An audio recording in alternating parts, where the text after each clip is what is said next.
going. Okay. We're recording. I got a slap. Okay, my buddy Jared's here. This is episode 3. We're finally recording here. We have our first guest. I'm excited. I get to tell my daughters pretty good. I'm also sweaty because we were running around, so let's wipe off the sweat.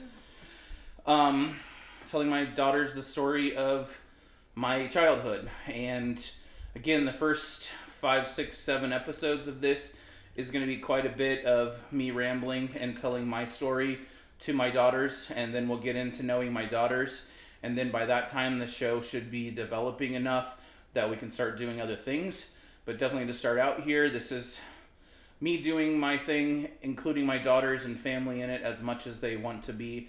But the first 5 or 6 episodes is going to be me telling a lot of my story just on camera, just in depth as much as I can, and for my daughter's sake, because they haven't heard a lot of this stuff, or they maybe only know certain sides of it. And so my grandfather was on the Full Gospel Fellowship. I've already talked about this. He essentially I was in the business of the church, and Jared was in the business of the church. My grandfather was the sponsoring body that sponsored his grandfather's church. They were kind of like teammates or whatever in the Christian world, however that you want to look at it. But so me and Jared kind of grew up. So I'm 45. How old are you? 42. I'll be 43 in April. Okay, so me and Jared are 2 years apart. I knew we were close. Yeah. And so I started going to Jared's grandfather's church when I was like, I want to say like 8 or 9, 10 years old, something like that. Yeah. Because I had been going there for a couple of years before Aaron came back from college. Yeah. Now, I can't remember. Do you know?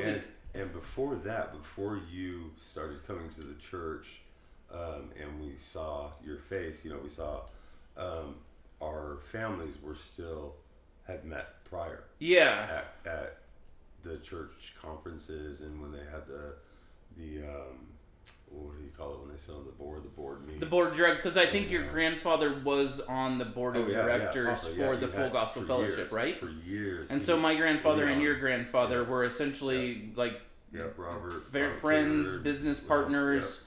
However the church wants to describe those kind of things. Mm-hmm. Our grandfathers were kind of equal, and so our families were friends for quite a long time. We were both really young, so if I was 8 or 9 or 10, Jared was 6, 7, 8 when we started going to church.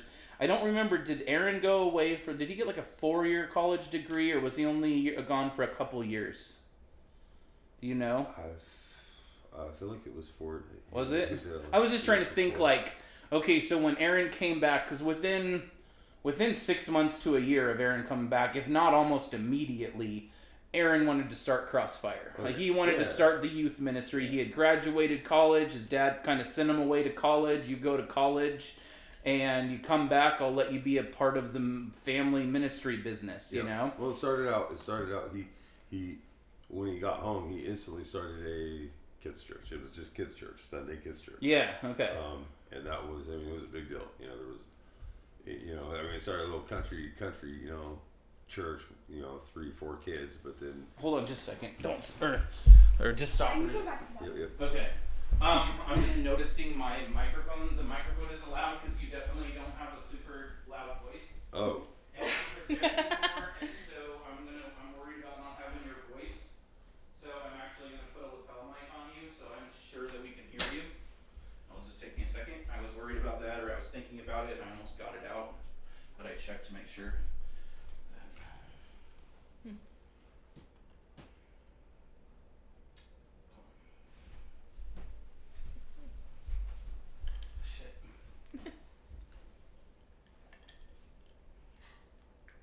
What do you think about podcasts?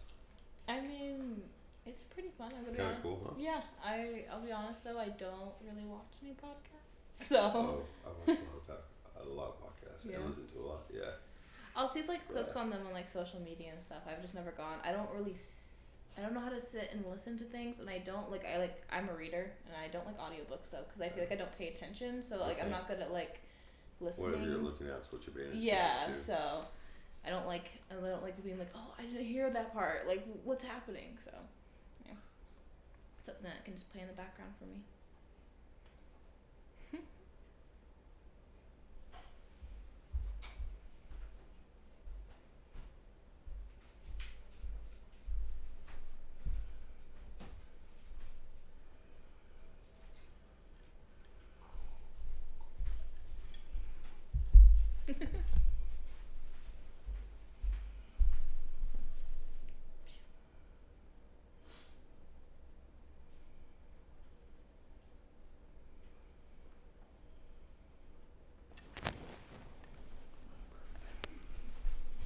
Okay, I don't remember where we were at. What were we saying? We were talking about kids' Kids church. church. Kids church. Yeah. Yeah. As soon as he came home from college, he started kids church, and Grandpa was the pastor of the church, and then it went from kids church to youth group, and that's when. Yeah, okay, so that's when Crossfire started, and that's when everything went crazy. Mm-hmm. So it was like, I mean, I don't even know how to introduce the subject, Mm-hmm. but, okay, so let's just I'll kind of keep telling that story as far as, so Aaron came back from college, I was there, I remember kids' church, and it was kind of an average church, there was nothing special about the church. Usually kids' church was a lot of, get rid of the kids so they keep them out of the sanctuary That's kind what- of yeah, and that's just what- entertain That's what them. it felt like. Yeah. You know, so that was a lot of that until things got more progressed, and definitely churches today are really big on providing big things for kids Yeah, to do, because yeah. the more you get kids at that age. So that's my story. So let's ask you, so are you still religious? Or do you want to talk about that? Or how do you feel about that? Not so much. Like, do you go to Not church so much. anymore? Oh, no. Do you No, no. Okay, No, okay. no. Again, so that's the thing. So me and Jared were both indoctrinated into the church. Like, I was From day one. 5 years old technically when I was at home with my grandparents and I gave my life to God. That just tells you our home environment kind of thing. I was 5 years old at home, gave my life to God, but that's all I knew about was God, because my grandfather was a minister. There used to be stories about me getting up in front of people and praying for him before every service. They used me as like a little prop almost, probably, to get up and pray for him, give my little testimony, tell like I had like a handful of little sermons that I'd made, and I would get up and tell a little 5-minute sermon before he would speak and that kind of thing. So that was very much like groomed and indoctrinated into me at a very young age. That Yeah. first of all, my grandfather was insanely special. Like, not to say that my grandfather isn't special, but my grandfather is no specialer than anybody else's grandfather. But to me as a kid, my grandfather was sitting next to God. Yeah. You know, Yeah, like yeah, we yeah. treated him Yeah. like he was special. When Yeah. he came in the room, you talked differently, you acted differently. Everybody was kind of more reverent when he was around, There kind was a of thing. respect that It was just. very much this respect thing Yeah. that now as an adult, I don't want to be treated like that. And I don't want my kids have to treat or to have to treat me or any other adult the way that we were expected to treat the adults around us. It borderline to love and scared. It was very much love bombing. It was very much, you're horrible, you're worthless, you're a piece of crap. I love you, I love you, I love you. Now go do what you're told, kind of thing. Yeah. That's why I'm doing this, Jared, because nobody in my young adult life ever talked to me like a grown up. Never like, it was always very much like I was saying in the last episode. It was, go out of the room because the grown-ups need to talk. And then it was go out of the room because the leaders need to talk. And, it was like there was always this hierarchy thing that I grew up with.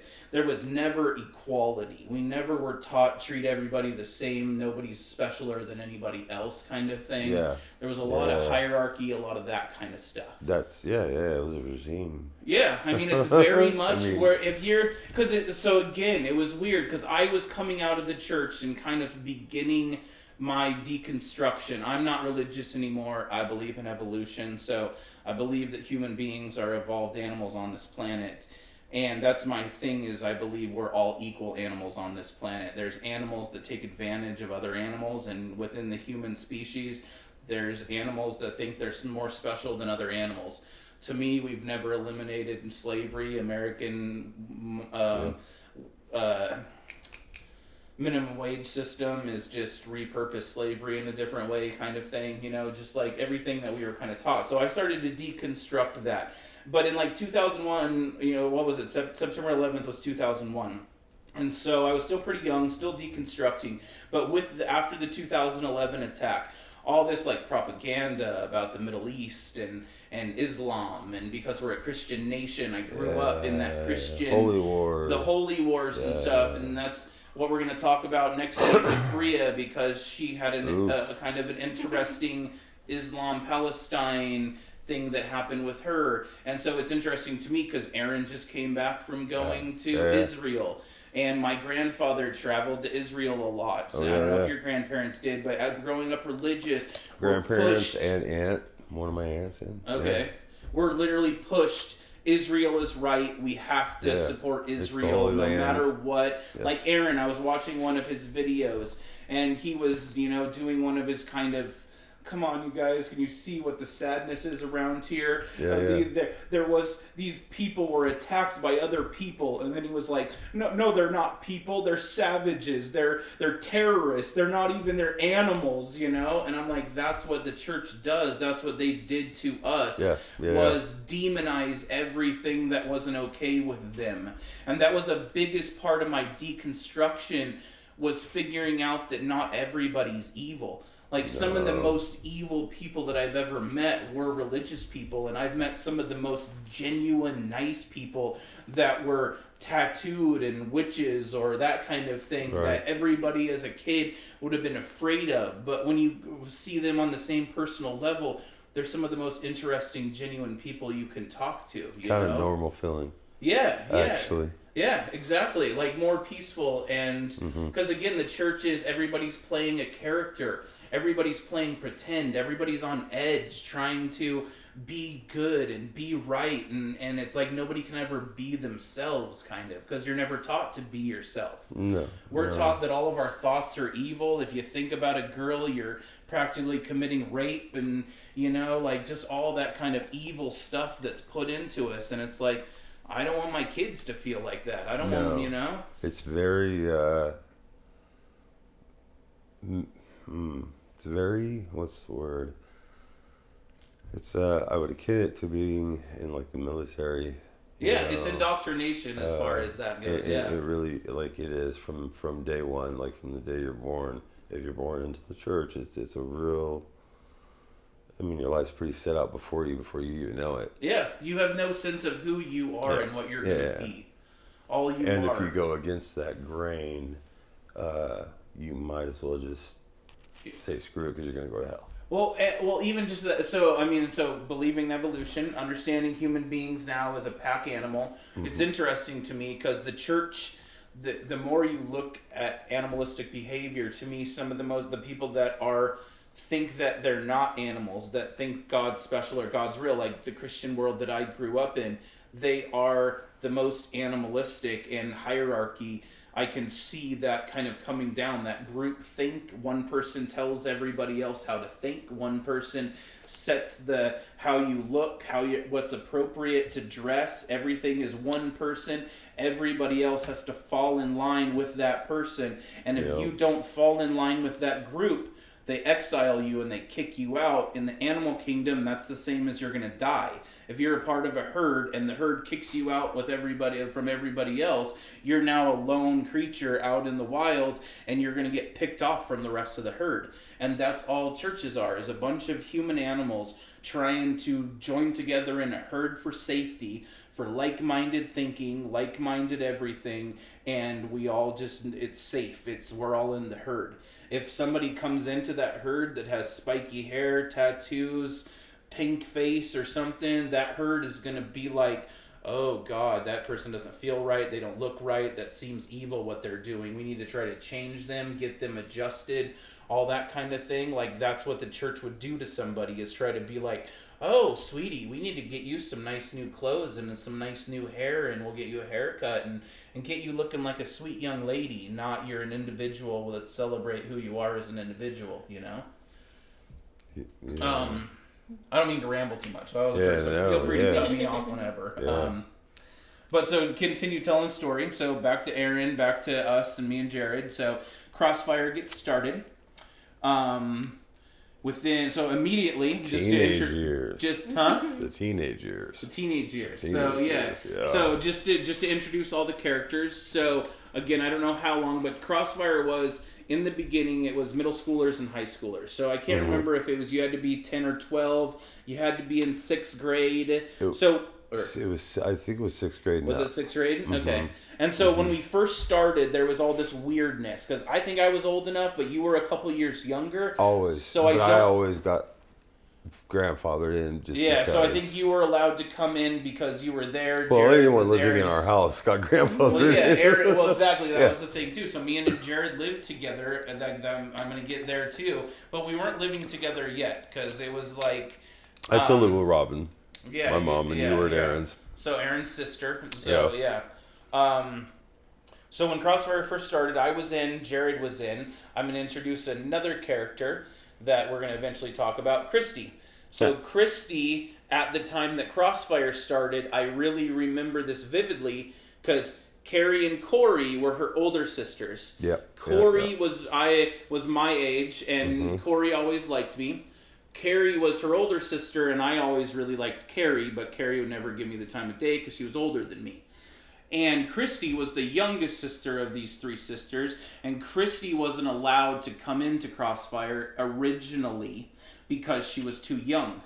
And within like 6 months of us starting, her pitching a fit, her sisters encouraging her to be able to come in, she was able to come into Crossfire. But that was my first experience with this and Christy and the family. Was originally Christy was too young. She hated the fact that she still had to go to kids' church. But then eventually Christy came into the church and she was a part of Crossfire. So the original Crossfire was me, Jared, Carrie, Corey, and Christy, Rachel, Aaron, and Annie. I believe that was the original core group of Crossfire members. And we were that core group because Aaron and Annie, okay. I mean, we haven't talked about this shit in a long time.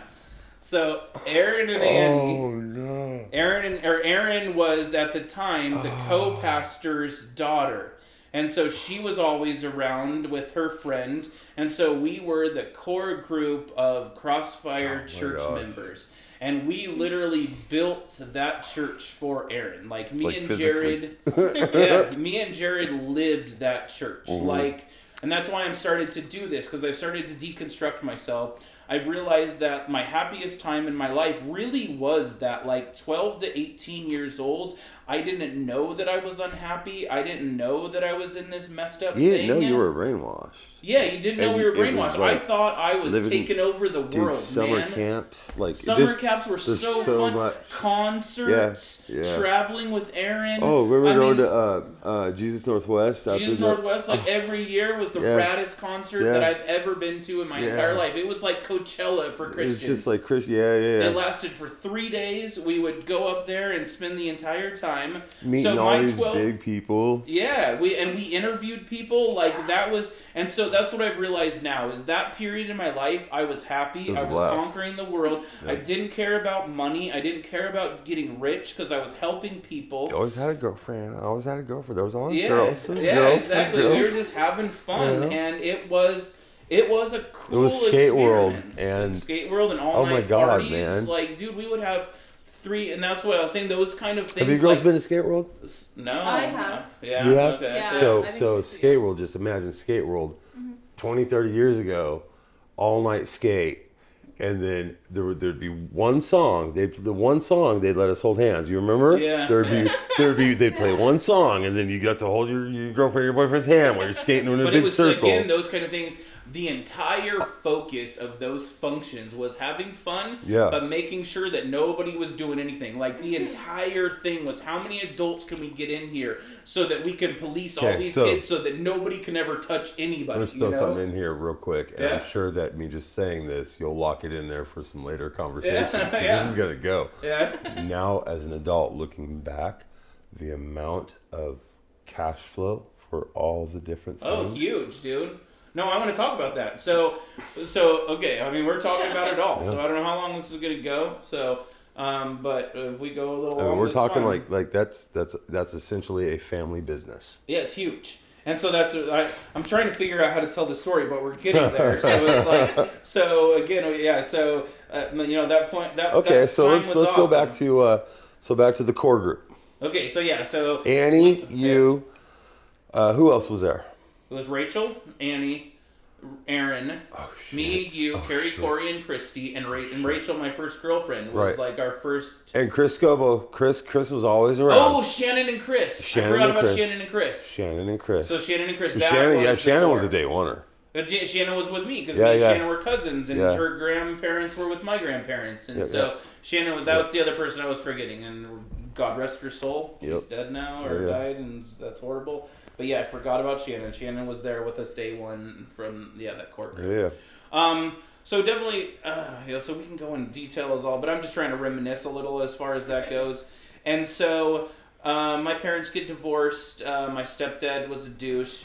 So I end up moving in with, I can't remember if you were living there at that time, but I moved in with Aaron. And that's when I lived in the hallway. I lived on the floor of the hallway for like 3 years. Literally slept in a hallway on the floor by a window, and that was my bedroom. And so I stayed there for like 3 years. Then I think I went back and lived with my parents for a little bit. And then they ended up getting me the trailer, and I ended up pulling the trailer into the back of Aaron's house. And I lived there for a couple more years. And it was somewhere like 18, 19 years old. I had graduated high school. That was the night that our lives changed my life changed forever. So Check out when you lived in the hallway. My bed. Remember my bed?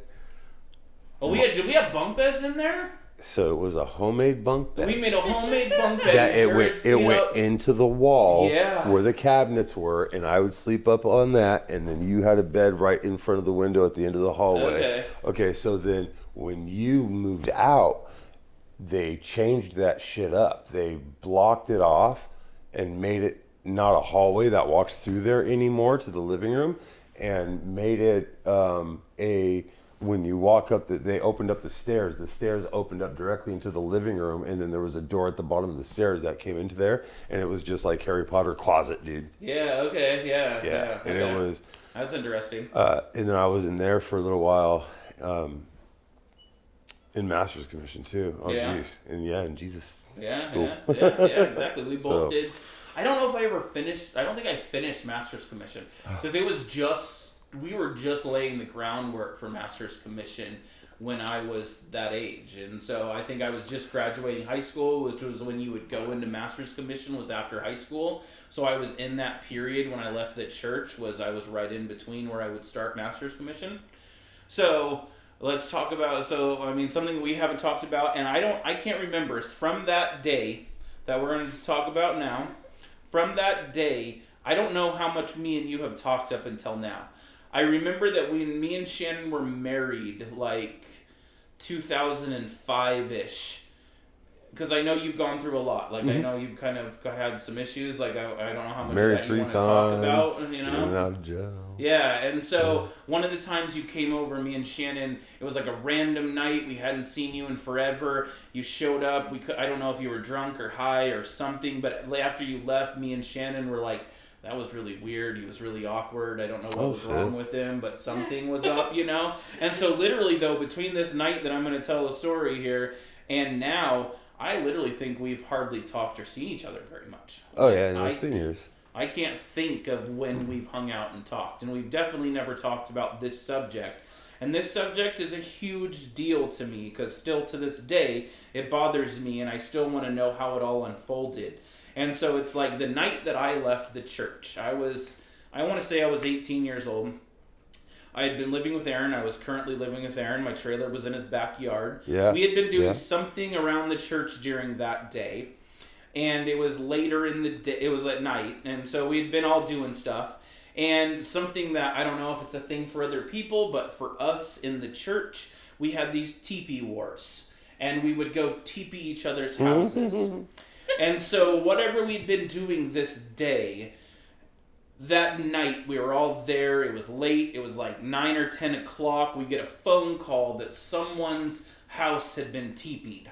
Right. And they thought that the Falks had done it. And so me, you, and Christy were the only ones that were left at the house, and I had a car. Aaron was there. He was doing something. I don't know what Laura and anybody else were doing. But we literally, like, raided the house. People knew what we were doing. We got toilet paper. We got eggs. We were going on a bombing mission to Harrisburg to go TP the Falks house. And if you don't know what that is and you were watching online, then ask somebody. But we were going to TP. Yeah. So we went out to the Falks and we TP'd, and we still had stuff left over. So I don't remember who we went and TP'd on the way home, but we stopped somewhere else on the way home and TP'd. So we were gone for like an hour, hour and a half. So I remember we got home, we were all jacked up, it was funny. Or do you remember? We might have went by on the way home, we might have hit Chris Cheek. It might have been Chaz. like the Cheeks or somebody like that out there. Yeah. But we stopped somewhere else because we had extra stuff. And we were going to TP another house. So we TP'd another house. And we weren't even thinking about it because this was just, we were having fun. And so we get home.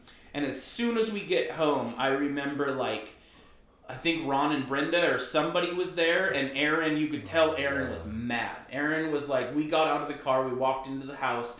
Aaron was like, Christy, your parents are here. Go with them, please. Jared, go upstairs, go wherever, do whatever. And I walked into the living room, and Aaron was like, where have you been? And I was like, we've been TPing, you know where we were TPing. Like, we went TPing. Like, what do you mean, where have you been? And he was like, it's 11:37. Your curfew is 11 o'clock. Off with their heads. You had two of my youth, including one of my girls who was dating Jared at the time. So Jared and Christy were dating, which in the church, it's really a big deal to date and that kind of thing. And then go out with only one other person late at night. So Aaron was very mad that me and Jared and his girlfriend Christy were TPing alone out in the dark and what could have happened, blah, blah, blah. Mm-hmm. So he sent me to bed because he was like, go to bed. Or I think he wanted, I can't remember what happened that night. If he told me to apologize that night and that I was like grounded or something. And it was one of those like, I'm 18 and 19 years old. I'm like a freaking adult here. I was having fun. We didn't do anything wrong. Absolutely nothing happened.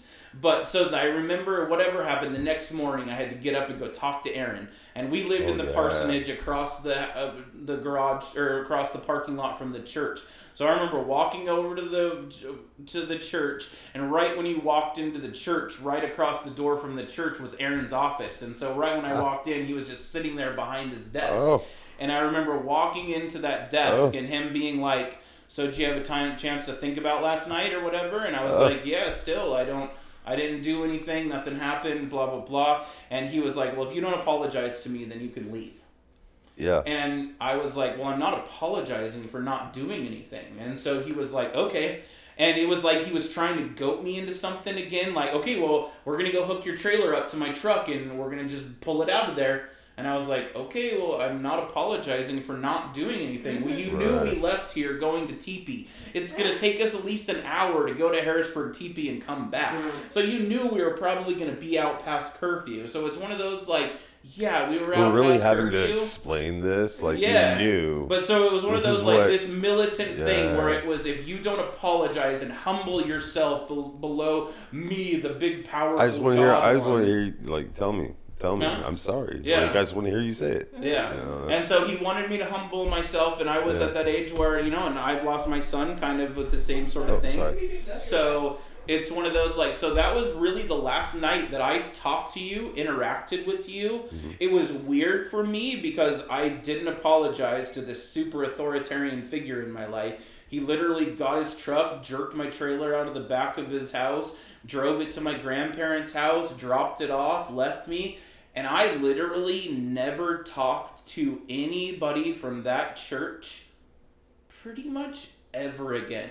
Like, that one day, like, every person, like, the thousands of volunteering hours and all of the things I'd been a part of and all the people that I had met in that world, literally never talked to me again from that point. Like, Laura never came and defended me. Tiffany never came and defended me. You know, like obviously, like Travis, like thinking back about, like, you know, Travis and Monty. There should have been a lot of people there to stand up and say, yeah, hey. that's what I'm saying. Like, nobody stood up to Aaron or me There or was, for me. by the at time that that had happened, we had gone from our core group of 4 or 5 people in our youth group. Oh, there was like 100. Or, you know. But to our core group being 20 motherfuckers deep. Yeah. Like, that's what I'm saying. Like, deep, even deep. and it's not. I'm not and calling you out, but I'm deep, saying, like, literally, like, I never talked to you again. Yeah. I never really talked to Shannon again. Yeah. I never talked to Rachel or Aaron or none of those people. Like, literally, I was shunned from the church. And whatever stories were told about me after that day, I have no idea. But it's very interesting to continue that story. So interesting that Aaron was freaking out so much about me being out with Christy. But then the other side of this story is 5 years later, Aaron divorces his wife and marries Christy. About 5 or 6 years later. So I'm wondering when did this start? You know, at that point when Aaron was getting pissed off at me for being out with... Because you remember, like, me and you grew up with Aaron telling the story with Laura that he had a super hot blonde girl that went to church with him in Cottage Grove. And he always wanted to date the super hot blonde girl, but he ended up dating Laura and marrying Laura. And then isn't it weird that Christy becomes of age and magically Aaron gets to marry a super hot young blonde girl? And so, like, my question too is, like, me and you have never talked about this. Like, what happened after that? Like, were you still in the church? Did Aaron and them talk to you? Like, what happened? You know? I know Joyce and Robert. There was no way that Joyce and Robert were going to be like, yeah, Aaron, you should divorce your wife and marry one of your youth. I knew Ron and Brenda. There's no way that Ron was going to be like, yeah, I think you should marry my daughter. No one was. Yeah. No one was. Some people just kind of got over it and went along with it, and then there was some falling outs here and there between people for a while. Yeah. And then it just I mean, I know Ron died. Like, it's one of those, like, Ron died pretty fast. I know something happened, I think, health-wise, but it's like, how much of a stress? But it's interesting now, too, that, like, that Brenda lives with Aaron. You know? not anymore, but she did. I mean, they did for a long time. Like, Brenda moved in with Aaron, you know, and Brenda was living with Aaron. And it's like, what's Brenda's take, or how do they justify... For quite some time, both families had just come to terms with it, and everyone was just... They treated it like a normal family situation. And that's so weird to me. How is that normal? In any other world, you know? Like, with all the care that Aaron took, and literally think, you know? Like, Aaron did mine and Shannon's marriage counseling, and, like, literally, like, here's a guy that did my marriage counseling, then 5 years later married one of his youth? I mean, and that's just the weirdest thing to me, and it was so weird. So, okay, so that happened, and so that was that story, and we kind of was separated. I had never really talked to Aaron or anybody else from the church. We would kind of see each other occasionally because of my grandfather, but I wasn't really involved in the church after that, and so I wasn't around a whole lot. But then... it was more like big family functions. Big family functions, you would see him in passing kind of thing, but never really talked to him. Funny enough... So literally I'm 18, 19 years old, I leave the church, and funny enough, the next time I talk to Laura, so to me it's interesting because most really good religious people are also really good salesmen, because you have to be a good salesman to sell religion. You have to be able to play that story. So it was funny because after Laura and Aaron got divorced, the next time I talked to Laura was when she started selling insurance, like health insurance, life insurance, and car insurance. So she reached out to me to try to sell me insurance. And so that was the next time I talked to her. Oh, okay. What she was doing for... Country, or whatever it was. I think Remax. Country. Remax. Or maybe it was... Because I remember it was Country when I was with her. because I had to sign up for Oh, something, yeah, country yeah. insurance. She you had to- did a couple. Yeah. So it's just funny because, and then the next time I saw Laura was when she sold my mom's house with us, and last year she was Yeah. now doing real Well, estate. when we were kids, when we were younger, she worked at Gardner. She was Like she was a sold- salesman. Yeah, Like, she sold carpet sold and flooring. flooring. And Aaron was a salesman. He Yeah, sold he sporting sold goods. sporting goods, man. So I'm saying he flipped that whole Yeah. I can sell And all ketchup to an through- all Eskimo. through I can sell college, God to anybody. He was going to Christian. He was going to Jimmy Swaggart's in college and working concessions at LSU. Yeah. And it was like head of concessions at LSU Yeah. selling food. He was a hustler. I mean, Yeah. and he took that hustle from making money Mm-hmm. to being God. But then, so the next time I had any real interaction was during COVID. Aaron reached out to me because someone who was supposed to run one of his tents canceled and bailed, or like there was supposed to be like another church youth group that was supposed to run one of the tents. And at the last minute, they canceled. And so, just out of the blue, he called me up and he was like, I need somebody that I can trust to run a tent, like, will you do it?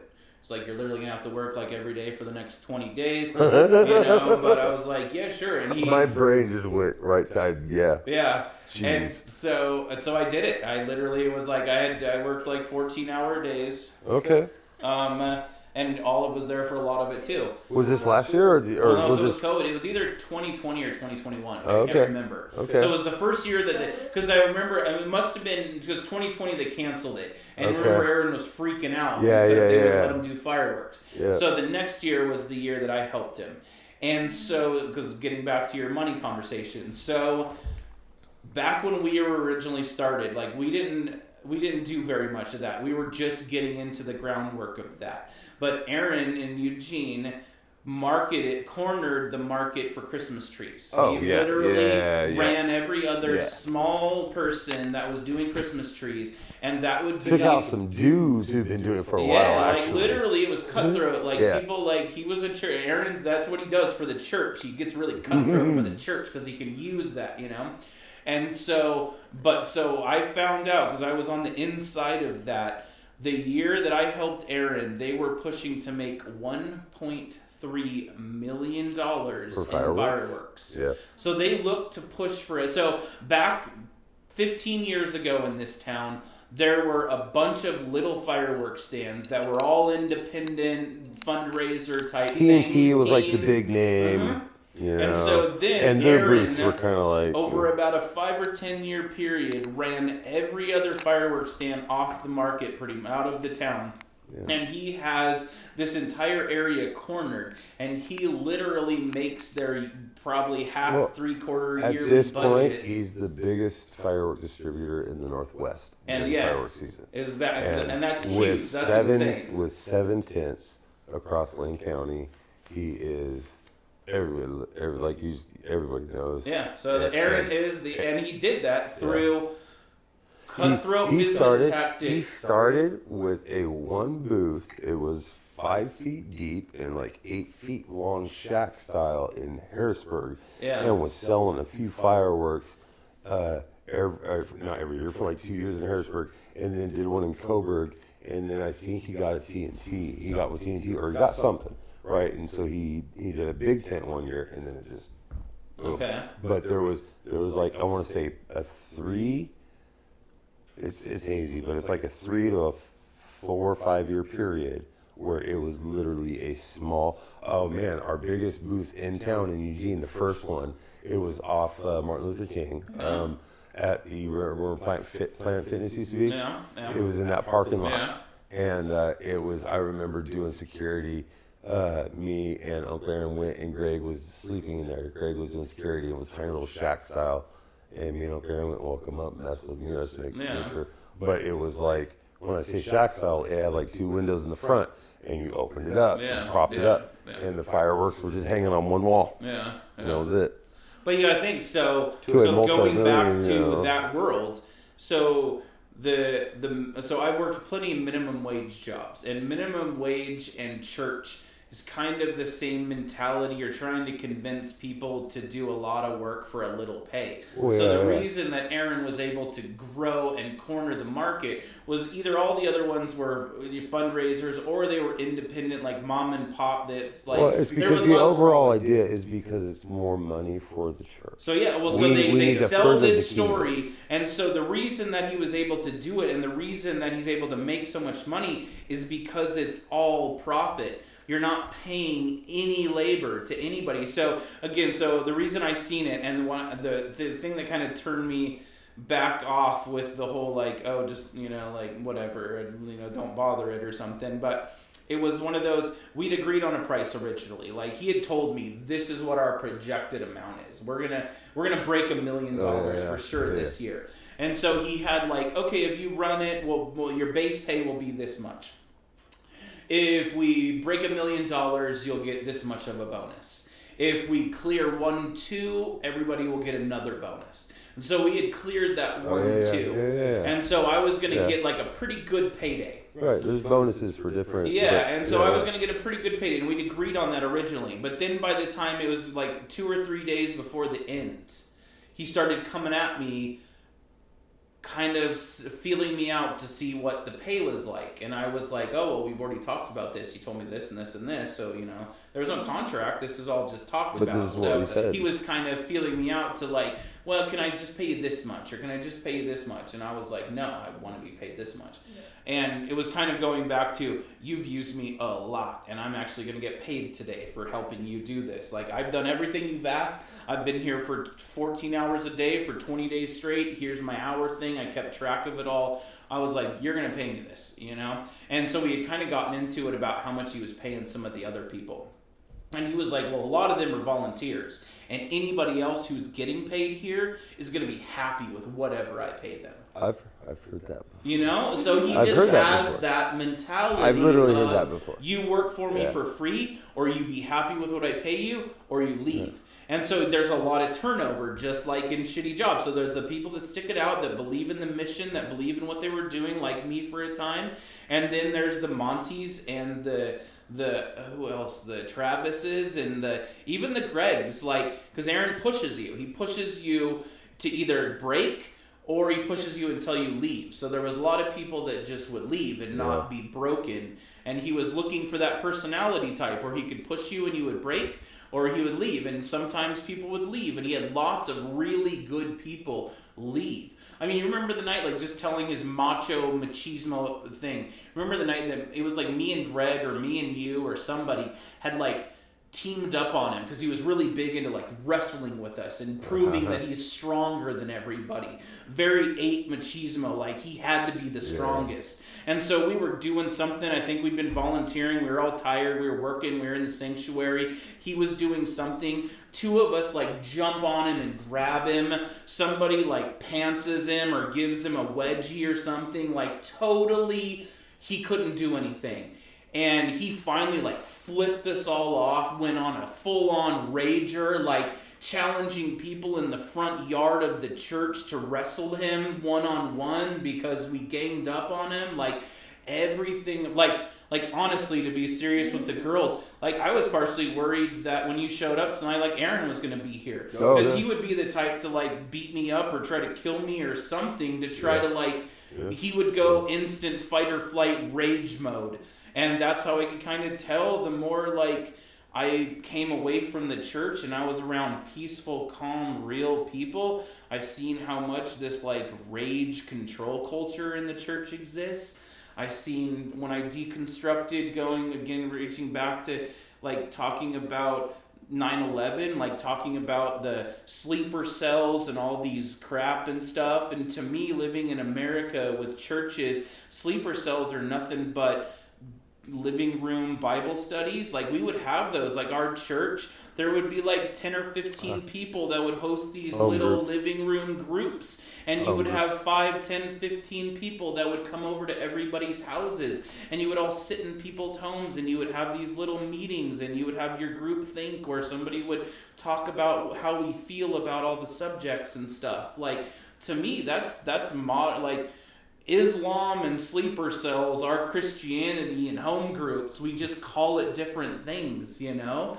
And so it's like, that's why I'm doing this, because the more that I came away from the church, the more I see all these people just in these church groups and different religions, and it's just like your culture and indoctrination that everybody is put into. And it's like, I don't want to get rid of culture and I don't want to get rid of religion, but there's too many people in the world that use their culture and use their religion to manipulate the society, and we're never going to be able to have peace on earth unless we let one religion take over, which still wouldn't be peace on earth, or we have everybody figure out how to accept your cultures and accept your religion and accept your upbringing, but also realize that everybody else is just the same. Like, that's my thing, is like, all that we're taught in church is you're special and everybody else is bad. And it's like, that's not the truth. It's like, everybody can be good. You have to be taught hatred. You have to be taught segregation. You have to be taught the whole, I'm Christian and white, and so you're a different color than me, and so I've got to, and, like, my thing for me, like, my grandparents were colonizers. They literally went out and colonized. They were white American colonizers. They would go to Philippine villages and African villages, and they told me the story about how they got started going to Indian reservations and preaching to the Indians and spreading white man religion to the Indians. And I'm like, man, I don't know what I want to do with my life, but I don't want my legacy to be attached to that, like Aaron still is preaching to this day and has a congregation and a church. And in my mind, he's spreading love with hatred. It's literally like the whole Israel-Palestine thing. He's very adamant that Palestinians are the devil and they're the evil and they're horrible and we need to eliminate them, and I'm not okay with that. And so I don't know what else you want to add. I've been rambling a lot and this has been deep, and I know that I can see on your face, man. So I don't know if you want to talk more. I don't know, even just, I'm a blunt person. I don't want mental state you're in. I don't want to cause you to relapse or anything. No, I'm going to freak out. Yeah, no, I don't know, exactly. Because this is some deep shit that we haven't talked about in a while. I got ridden stoned before this. So. Okay, good. Okay, no, yeah. I'm always stoned. So. Man, it's a tough subject. The whole, our life is, because it's we really have to cut off the feels part, like my feels, because it's not just like the Christian institution that we speak against, but it's our family, because we are. That's the tough thing. It's because we were born into it. We were born into it. And so it's like, man, to speak against anything of this nature is to speak on my blood, and that's a tough thing. Hard, and that's but it really, it's like it's the only thing that I could be like, hey, you know what? This is what it's just like, and show you real quick to take an Amish person out of the Amish community. Yeah. No. You know what I mean? That's what we grew up in. I say that we grew up in a cult. Yeah. We grew up in a cult because a cult controls how you think, controls what you do, controls the information that you're given access to. And that was a huge thing. That we were like, they limited our music, they limited the books we could read. And again, we lived in a snow globe. Yeah. And I'm not... it was a little tiny snow globe that was built to look like what... It was the American dream. It was the American dream. We lived in the American dream, but to me, that's not the American dream. That's not the American dream that I want to be a part of. But and then again, in retrospect, also, this is not anything new. You know what I mean? Yeah. This is nothing new. This is nothing new to our culture, to anyone else's culture, to like all around the world. Like this is, like whatever religion you're born into, this is just the nature of the beast, and this is the religion we were born into. Yeah, and so that's my thing. That's why, and that's the thing that helped me deconstruct from my religion. Was I was like, man, if you're born in Pakistan, you're Muslim. If you're born in India, you're whatever. you know, like Hindu, yeah, I'm saying like Hindu. So, yeah, if so you're, I believe that I don't believe I believe that there is a creator. I do. I do. I mean, I just do. Like something made us. Yeah. I don't necessarily follow the Bible. yeah, You know what I mean? Like it's. I feel even at almost 43 years old, I feel it's almost hard for me to say.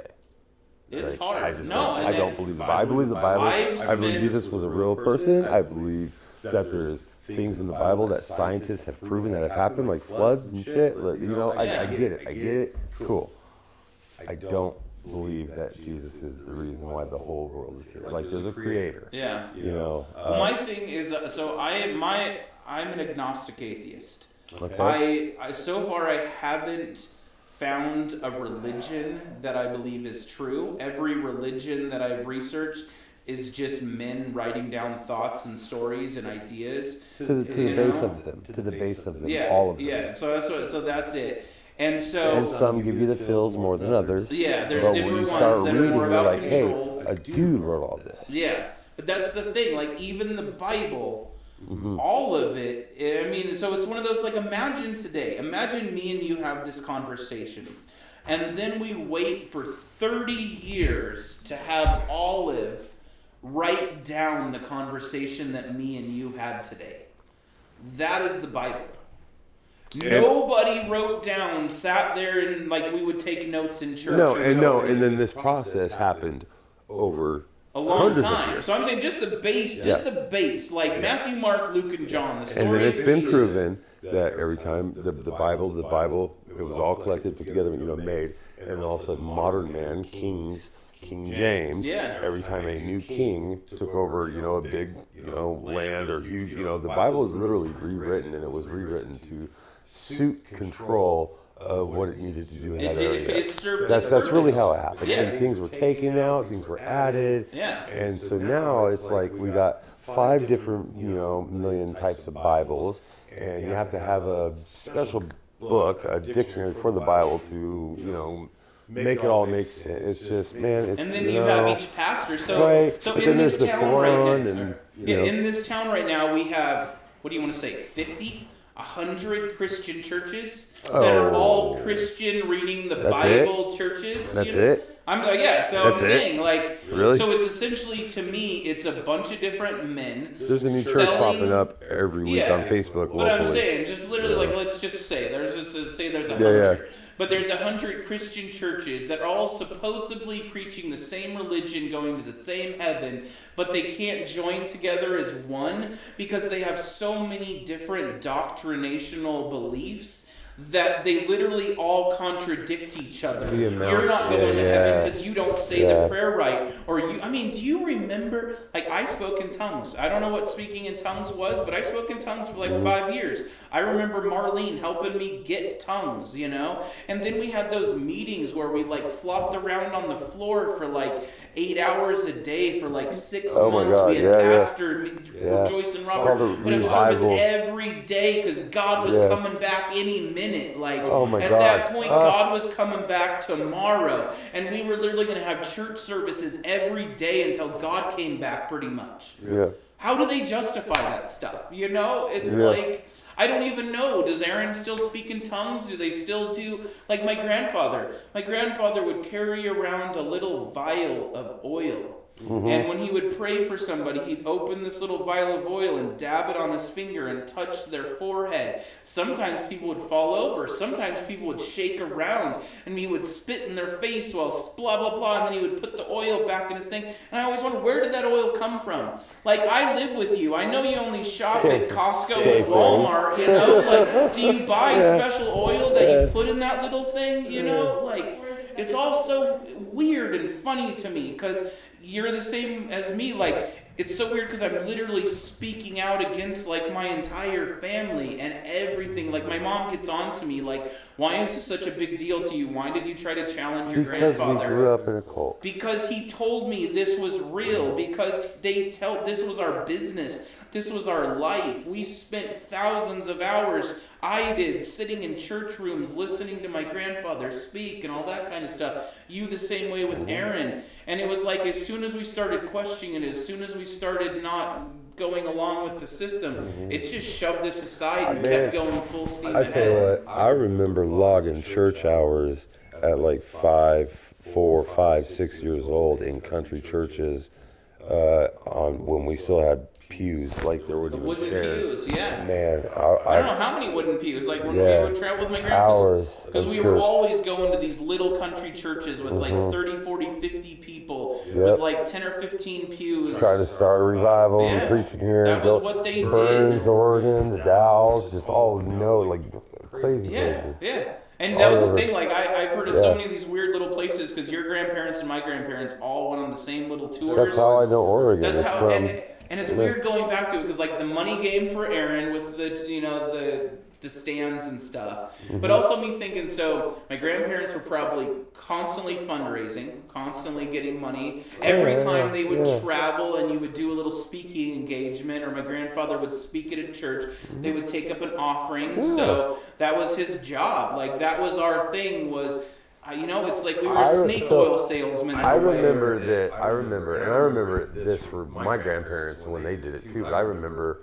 your grandpa coming to our church, and he would preach, and they would take up a second offering, Just for him and grandma, Yeah. right? And people are throwing fucking cash. Oh, I bet there was sometimes Right. $500, $1,000, But $2,000. I remember in there. going with my grandpa, with my papa, and with Uncle Aaron to churches, and they doing the same thing, and we're It's going like they're just we're going to playing these Kowloon's people. after church. Yeah, I mean You know what I every. mean? So that's why Aaron eats out constantly, spends more, like big house, tons of cars, driving a Harley. Aaron makes way more money than the 90% of the people in his church, kind of thing. I think To me, that's I interesting. think that has to be 100% the truth for every pastor. Yeah, no, they all. No, like it really has to, right? Yeah. Well, Like- think about like our grandparents. Think about I've told like my grandma and your grandma used to have competitions to how much jewelry they could wear to church.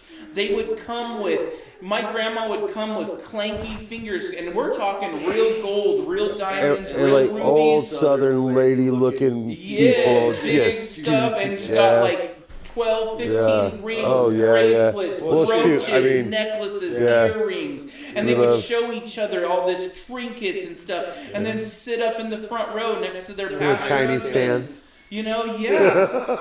And I'm just like, does nobody else Fans. see this? Like, I'm sorry, man, but I have a problem with this. Like, But you know what though? Here's the thing is the smell of that church in Coburg at 10 years old, 13 years old, in the summertime when the doors are open on a Sunday night when there's 80 people in there. yeah. And I can smell my poppy's perfume. Yeah. I can smell all the people. That's home, man. Yeah, no, That's literally like it's- that's like oh man. That's It's home. weird because now I look at it like, I look at it kind of more from the government point of view. I have that problem with it today, like seeing, that's part of the reason that I'm doing this now, because I see the like Trump movement and the, MAGA movement is a church movement. Like that comes from the church. My grandfather was a huge Republican.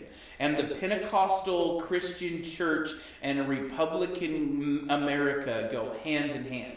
There is no separation in my mind between being Republican and being Christian. The church That is very political. very political. Even though they say that it's not supposed to be. Or political. All we did growing up was we were told how to vote. They would literally 100%. preach about who were the bad politicians, 100%. you know? Yeah. It was, I and so know that's that. why it's so scary, because they're not raising Christians to vote independently. They are a voting body that votes singularly. You vote how you're know? told in the church, and that's yeah. Yeah.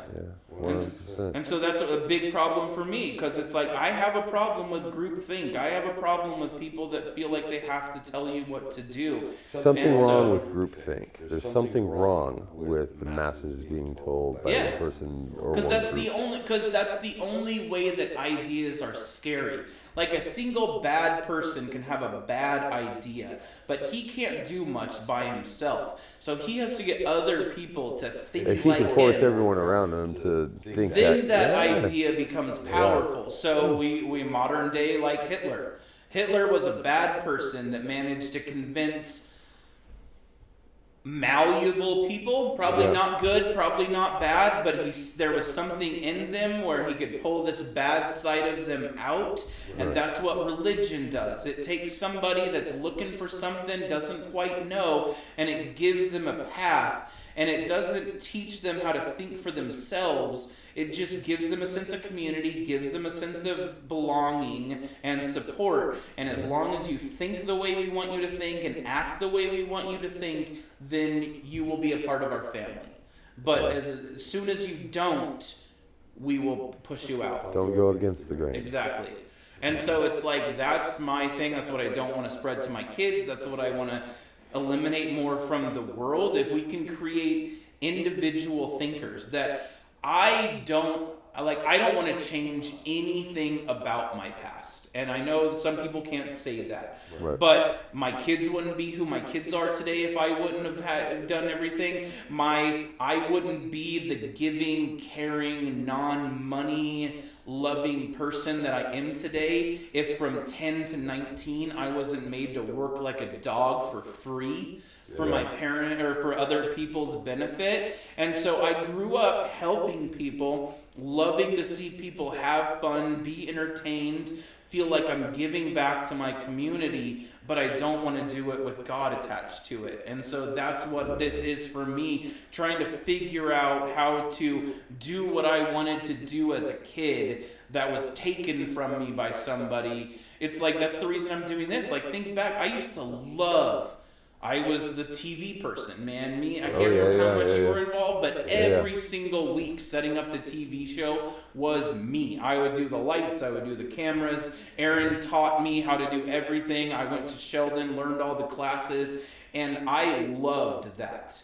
But in the 90s, with no church around you and no businesses to support you, you weren't going to buy cameras and microphones and do stuff on your own. Things were big and expensive and hard to do, you know? And so it was like, it's taken me this long to realize that time when I was 15, 16, 17 years old, helping with church events, doing youth functions, providing stuff for the community, and not worrying about money, worrying about helping people, was when I was the happiest. And so I want to take that mission and my life that I've lived for the last 20 or 30 years and start talking about it, start having these conversations, start bringing things up to potentially help the world be a better place eventually, you know? And so I want to tell my story to get that out there so people know why I am who I am today. But I know, and I appreciate Jared coming on, and if you want to come on anymore and do any more, that would be awesome, because I feel like this has been a lot for you to process, and I would love to just maybe have more of a general conversation where I feel like I got it all out. We got it all said. I feel like we've kind of overviewed the whole thing now, and so we could continue to talk for another hour or two, but I don't know how you're feeling. Okay. And so I'm kind of, do you guys want to add anything, because you haven't even talked? So, are you guys good? Okay, sorry, this was me telling this story. Next week, we're going to record again on Tuesday before Olive goes back to her mom's house. So we'll decompress and kind of talk about this a little bit. And maybe Jared can come on again and we can have just more of a discussion, not so me trying to tell the story. Because I'm still trying to lay the groundwork for this thing. Yeah. And so I look at, there's two major chunks in my life. So we're recording on Tuesday with just me and the girls, and then Olive's gone for a week and a half to her mom's house. When she comes back, my buddy Justin's coming over. And the two big chunks in my life are like from 10 to 20, growing up in the church. Yeah. And then I got married, but not like my ex-wife is ever going to come on, and you know, any of her family are probably never going to talk to me. And so the next chunk was like from age 25 or about 25, 26, until I had my stroke when I was 36. I worked for Oregon Taxi, and I helped build Oregon Taxi. So if you live in Oregon and Eugene, you know Oregon Taxi. Well, I helped build and found Oregon Taxi.